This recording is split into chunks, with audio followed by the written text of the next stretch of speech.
വ്യക്തമായി നാം മനസ്സിലാക്കുകയാണ്. മദ്രസാ വിദ്യാഭ്യാസ രംഗത്ത്, ആത്മീയ വിദ്യാഭ്യാസ രംഗത്ത് ആ സിസ്റ്റത്തിലെ ഏറ്റവും പ്രധാനമായ ഘടകം കാലഘട്ടത്തിനനുസരിച്ച് നമ്മുടെ വിദ്യാർത്ഥികൾക്ക് നൽകാൻ അത്യാവശ്യമായ വിഷയങ്ങൾ എന്തെല്ലാമാണ്. മദ്രസാ അധ്യാപന രംഗത്തെ കരിക്കുലം കൃത്യമായി അതിന് രൂപം നൽകണം. ആ കരിക്കുലം അനുസരിച്ചുള്ള പാഠപുസ്തകങ്ങൾ നിർമ്മിക്കലാണ്, അത് വിതരണം ചെയ്യലാണ്. ഇത് മൂന്ന് ചെയ്യുന്നത് ഇനി വിദ്യാഭ്യാസ ബോർഡാണ്. പക്ഷേ അതവിടെ രൂപം നൽകുന്നത് മാത്രമായില്ല, അത് താഴേക്കിടയിലേക്ക് ആ വ്യക്തി അത് പ്രയോഗവൽക്കരിക്കപ്പെടാൻ സഹായിക്കേണ്ടത് രണ്ട് വിഭാഗമാണ്. വിദ്യാഭ്യാസ ബോർഡിൻ്റെ ഉപഘടകങ്ങളായി പ്രവർത്തിക്കുന്ന ജമീയത്തിൽ മുഅല്ലിമീൻ ഒരു ഭാഗത്തും മാനേജ്മെന്റ് അസോസിയേഷൻ മറ്റൊരു ഭാഗത്തുമാണ്.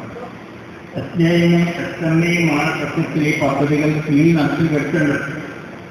നമ്മുടെ അക്കാദമിക് സൈഡിൽ എന്തെല്ലാമാണ് നമ്മൾ കരിക്കുലത്തിൽ ഉദ്ദേശിച്ചത് വ്യക്തമായി മദ്രസയിൽ എത്തുന്നുണ്ടോ എന്ന് അതിന് അധ്വാനിക്കേണ്ടത് മുഅല്ലിമുകളാണെങ്കിൽ അങ്ങനെ എത്തുന്നുണ്ടോ എന്ന് പരിശോധിക്കേണ്ടത്, അത് ഉറപ്പുവരുത്തേണ്ടത് മാനേജ്മെന്റ് പ്രതിനിധികളാണ്. മാസത്തിൽ 1-ാം തീയതിയാൽ എങ്ങനെയല്ലോ അധ്വാനിച്ച് എവിടെയല്ലോ പൈസയിലേക്ക് ശമ്പളം കൊടുക്കുക, ഭക്ഷണം കൊടുക്കുക എന്ന്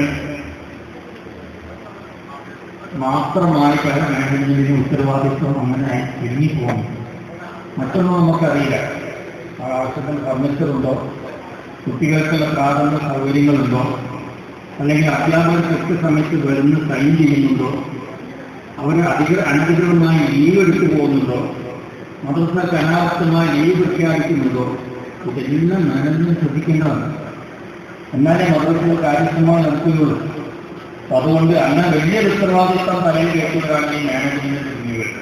മന്ത്രമാരെ ദിവസം നാട്ടിൽ ചോദിക്കുക, മഴയ്ക്കും സമ്മാനാണോ സർമാരാണ് തോന്നി. പക്ഷെ അതിനെല്ലാം നല്ല ദീനീ വിധത്തിലുള്ള പരമാർത്ഥ മാനേജ്മെന്റ് പ്രതിനിധികളാണ്. പുറത്തൊക്കെ സർമാരും മാനേജ്മെന്റിന്റെ ആളുകളായി ഉണ്ടാവില്ല. അതുകൊണ്ട് മദ്യങ്ങളെയും ഒന്ന് ആക്ഷേപിച്ചു പറയേണ്ട, മദ്യങ്ങൾ കാര്യക്ഷമമായി പ്രവർത്തിക്കുന്നുണ്ടോ എന്ന് നോക്കേണ്ടത് മാനേജ്മെന്റിന്റെ പ്രതിനിധികളാണ്.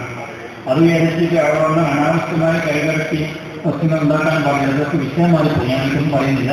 അതുകൊണ്ട് ആ ഉത്തരവാദിത്തം മനസ്സിലാക്കാൻ വേണ്ടിയാണ് നമ്മൾ സംസ്ഥാന ഭരണകൂടങ്ങൾ വെച്ചിരിക്കുന്നത്. അതിലൂടെ ഇൻഷാഅല്ലാഹ് വലിയൊരു നേട്ടം നമ്മുടെ മാനേജ്മെന്റ് ഉണ്ടാക്കിയെടുക്കാൻ കഴിയും എന്ന് നമ്മൾ ആഗ്രഹിക്കുന്നു. ഈ സമ്മേളനത്തിന് എല്ലാവരും ആശംസകളും അർപ്പിക്കുന്നു.